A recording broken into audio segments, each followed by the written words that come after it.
એક હરિભક્તનો પત્ર આવ્યો હતો. એને ખોટી રીતે ડોલર ભેગા કર્યા હતા. હવે એની સેવા કરવાની ઈચ્છા હતી. સ્વામીશ્રી તરત જ કહે, એને કહેવાનું કે ચોરી કરીને ધર્માદો ન કરવો. નીતિ નિયમથી પ્રામાણિકતાથી જે રકમ આવી હોય એ બરોબર છે. ખોટી રીતે પૈસા ભેગા કરીને ધર્માદો કરીએ તો ભગવાનના ગુનેગાર કહેવાય. એવું ન કરવું. નીતિ નિયમથી રહેશો તો ભગવાન સુખી કરશે. રાત્રિ ભોજન દરમિયાન સ્વામિનારાયણ પ્રકાશના જૂના અંકનું વાંચન વિવેક સાગર સ્વામીએ કર્યું.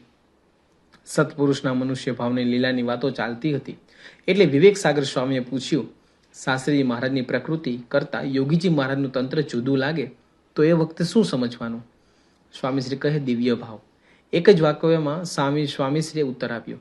તારીખ 25 ઓગસ્ટ 2011 મુંબઈ. આધુનિક વિજ્ઞાનના વિશેષ સંશોધનની વાત નીકળી કે જેમાં માણસ અમર થવાના પ્રયત્ન કરતો હોય. એ સંદર્ભમાં ઘણા દ્રષ્ટાંતો સ્વામીશ્રીને આપવામાં આવ્યા. સ્વામીશ્રી પહેલા તો સાંભળી રહ્યા, પછી દૂધ પીતા પીતા ધીમે રહીને ઠાવકાઈથી કહે, હું ધારું છું ત્યાં સુધી તોય લોકો મરે તો છે જ. આટલું કહીને સ્વામીશ્રી હસી પડ્યા. સંતો પણ હસી પડ્યા. એટલે વળી સ્વામીશ્રી કહે, સંશોધનો કરીને લોકો પૈસા ખર્ચે છે, પણ જવાનું તો છે જ. આદર્શ જીવન. સ્વામી કહે, આપ કહો છો એમ બધું ભગવાનના હાથમાં છે. સ્વામીશ્રી કહે, છે જ, પણ દુનિયાને મનાતું નથી. બધું ભગવાનના હાથમાં જ છે. બાકી દેહ તો નાશવંત છે જ અને જવાનો જ છે. જ્ઞાનવત્સલ સ્વામી કહે, ભગવાનનું સામર્થ્ય કેવું છે! સવાર પડે ને આખી વસ્તીને કામે ચડાવી દે છે. સ્વામીશ્રી કહે, એ બધું ભગવાનનું કર્તવ્ય છે. એમણે એવી કડ ચડાવી છે અને ઉતારી પણ એ જ છે.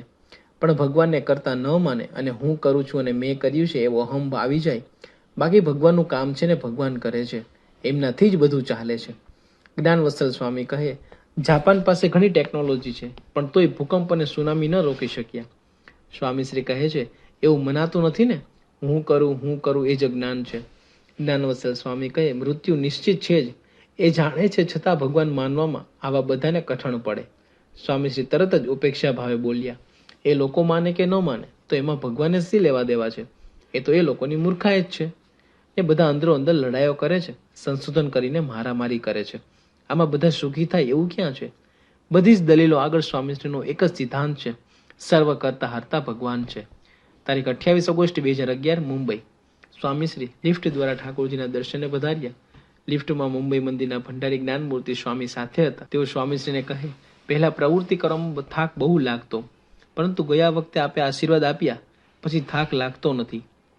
સ્વામીશ્રી કહે, સેવા મનાય તો થાક ન લાગે. શ્રીજી મહારાજની સેવા છે એ વિચાર આવે તો થાક જ ન લાગે.